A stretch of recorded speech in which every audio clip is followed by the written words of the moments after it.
So, now that you've done some speed dating, and we've got some ideas,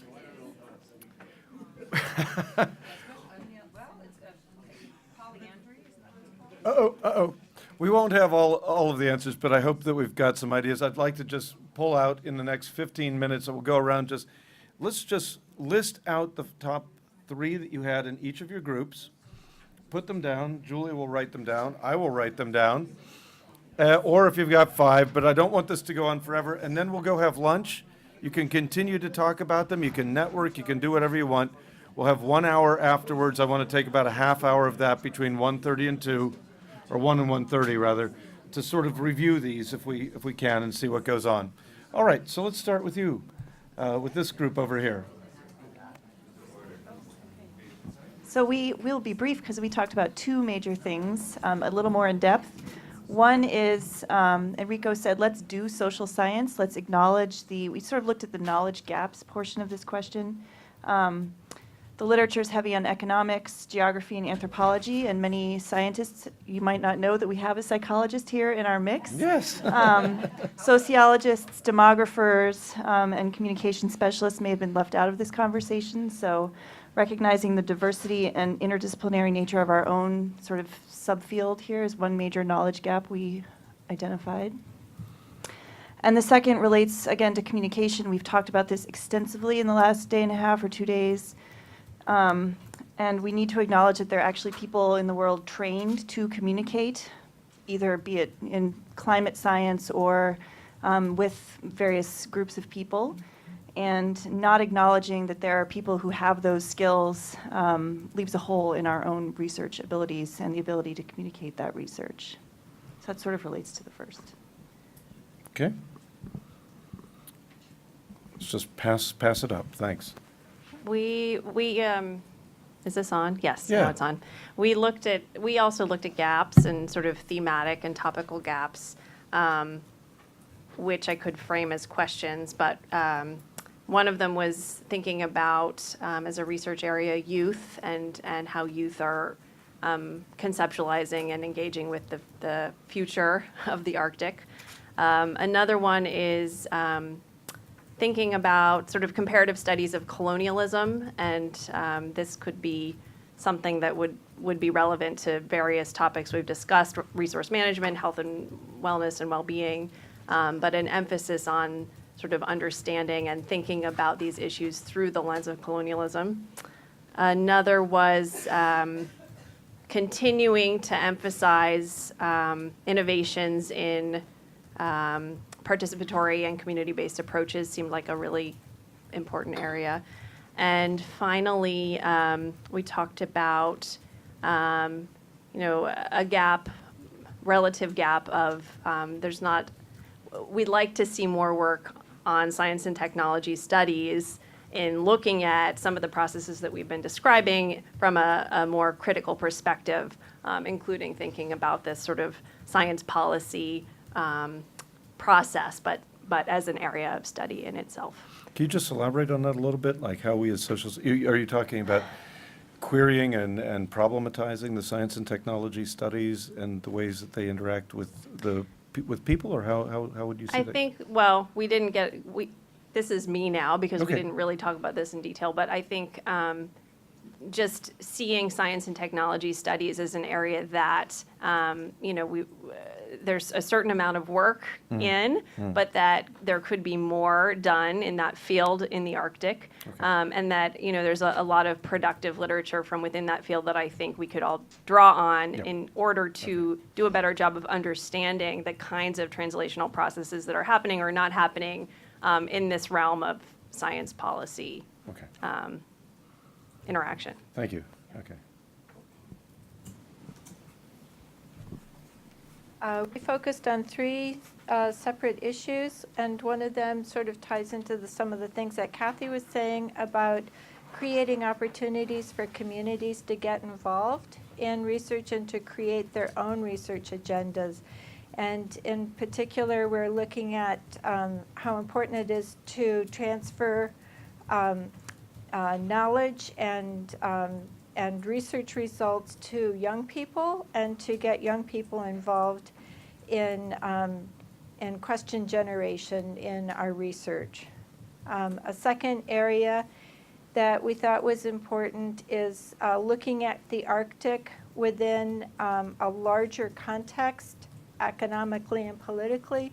We tend to be, as we should, somewhat Arctic-centric, and we feel that the Arctic issues influence the world, but if we are really honest, it's actually things that are going on outside of the Arctic that are probably influencing the Arctic. And we need to understand the ways that the global situation is impacting the Arctic, and that other forces, economic forces, political forces, securitization, globalization is impacting Arctic communities. A third area that we identified as being important is that we feel that there is a gap in the NSF social science program. Again, I think Kathy's group alluded to this, but we focus specifically on theoretical political science and economics, and that our Arctic specialists are not making the methodological and theoretical advances that are needed to provide us with gravitas within this Arctic context. And we know that Polar Programs is one of the few NSF programs for political science in the Arctic, and that we need increasing diversity in the social science research in the Arctic, including more poli-sci, and that they'll need a global and interregional approach in order to be able to provide the context for making these advances. Did I do that right, guys? Okay. Thank you.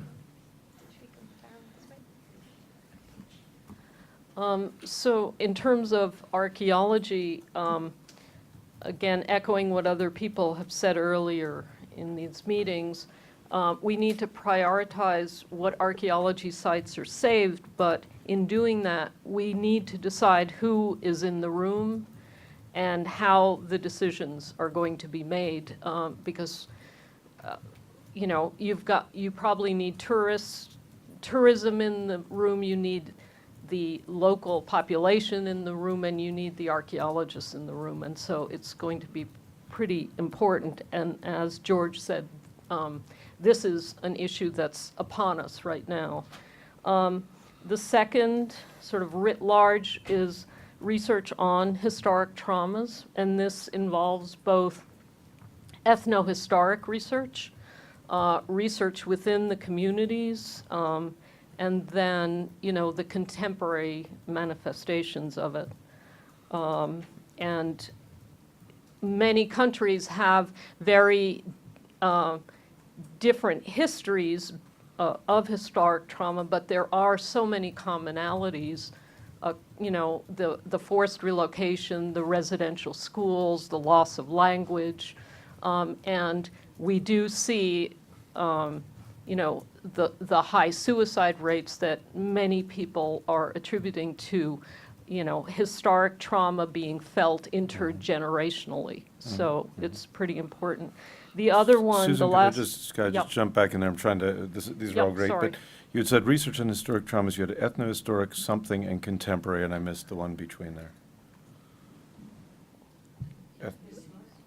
In community, so oral histories. Oral histories, within- thank you very or much. work with communities. Yes. Because the ethnohistorical is going to be coming from, Yes. is historical basically from the outside. So Got then it. you need that community voice, and then the contemporary Yeah, manifestations. it's just my fingers went Sorry. in a different direction, Yeah, sorry. it's just me talking too fast. No, it's okay.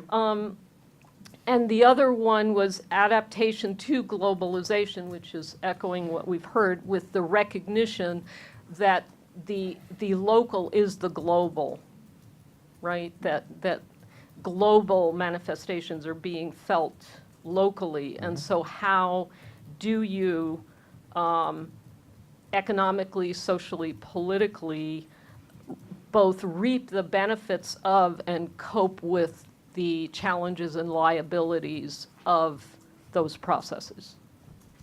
Thank you.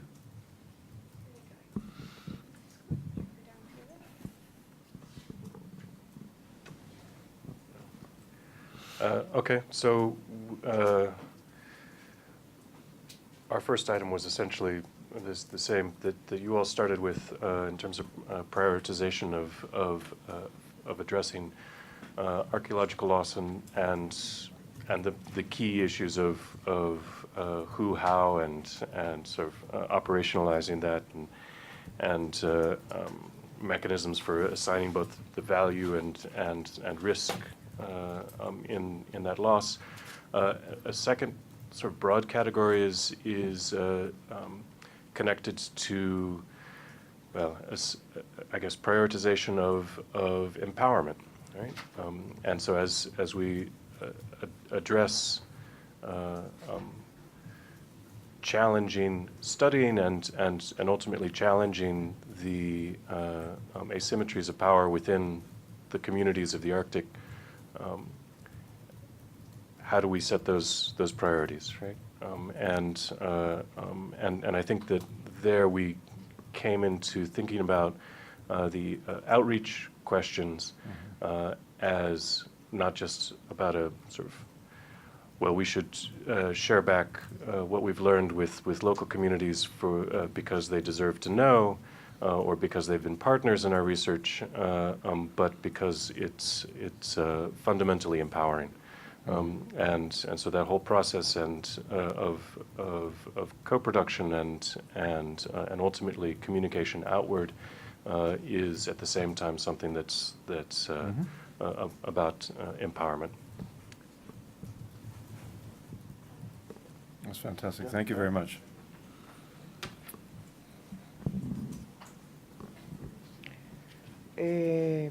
Continuing with what you said, me and Michelle were also talking about the empowerment of the indigenous peoples, but on the knowledge base that they need in order for them to work together with scientists. And for that, I think we think that education, both for the indigenous peoples, but also for the scientists, are needed.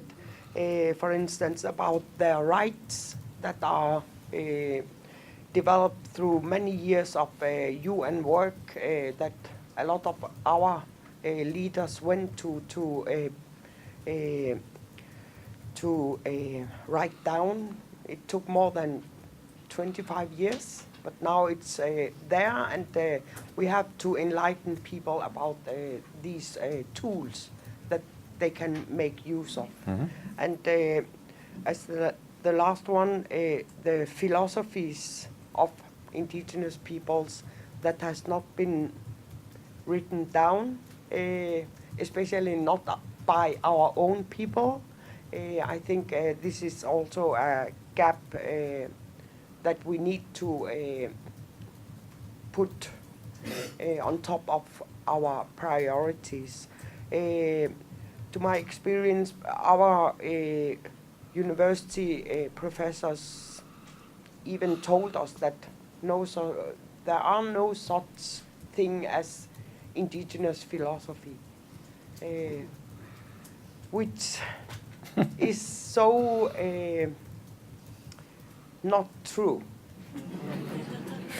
And insulting. But, because we are a very oral people, we haven't had a writing system to write down our own philosophy, for instance. But still, the way we are thinking our own existence in the universe, we have such thoughts. I think that it is about time also to help out in writing these things down, and because in a global, a more globalized community that we are part of, we need also to be empowered in this on this issue as well. And the last is that somebody said that our histories are written by outsiders, by the colonies, the colonial powers, fitting their own philosophy of how things have been developing, but it is very limited how much we have written our own history. So I think these are things that are worth working with in the future. Definitely. Thank you.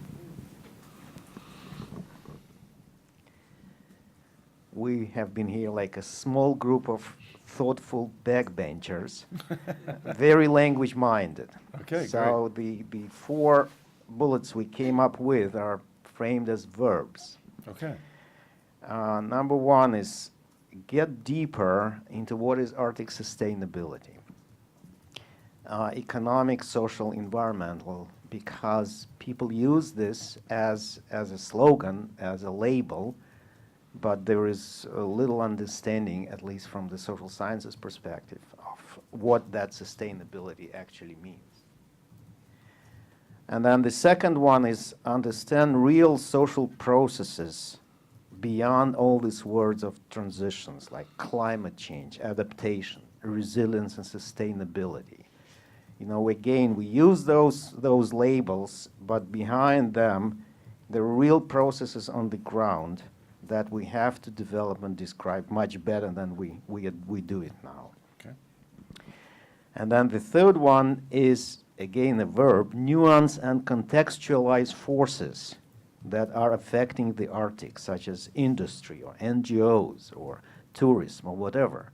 Again, we are using the labels. We believe that these are like direct positive or negative impacts, and they are all very controversial. They may be forces of evil, but they may be also forces of good. And to have a much more contextualized and nuanced picture of who does what in the Arctic is critically important and still, you know, underdeveloped. Mm-hmm. And then the fourth one is be more cognizant of the vocabulary change that we use. Because the exercise that we did by reading the Arctic social science document from almost 20 years ago illustrates that they used an entirely different language than we use today. Yes. And it means not only that we accept new terms, but that we prudently retire some old terms that do not work anymore. And here I would like to kind of use the example of what Lena said yesterday, that she doesn't like the word traditional ecological knowledge anymore. I don't know whether all of us kind of got that hint. Yeah, I did. Yeah, I did. So there are terms that we have to retire. There was another term that we really, you know, we're very anxious to retire. It's like human dimensions. This is something we do not like to be used in describing who we are and what we do. And the sooner we retire from the science language of a much broader community, the better. So the point is, be cognizant about your vocabulary and keep developing it. Fantastic. Thank you.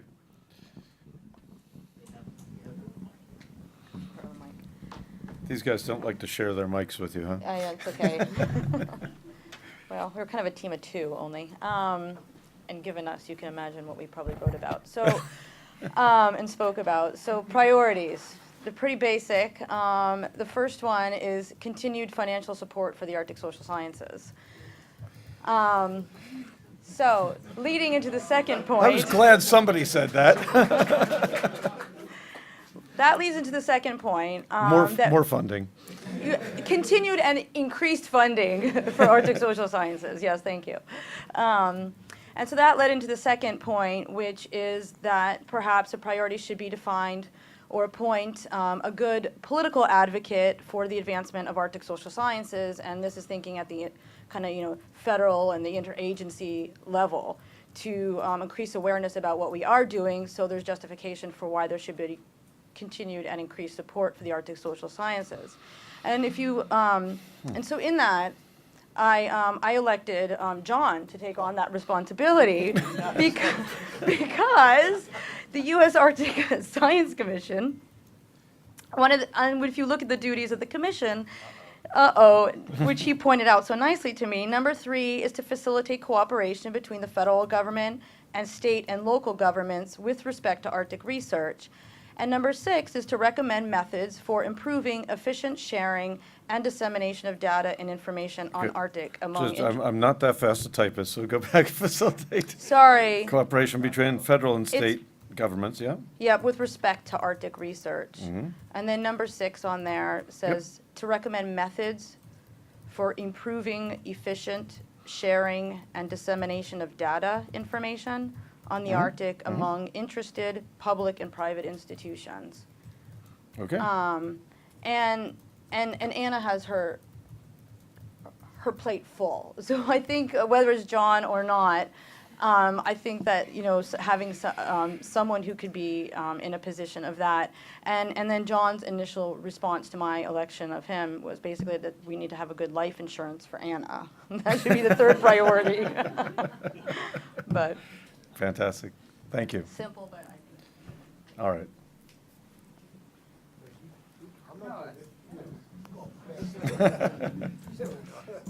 Doug, So I think we're last on this, and so you're not going to be surprised that some of the things that we came up with have already been discussed.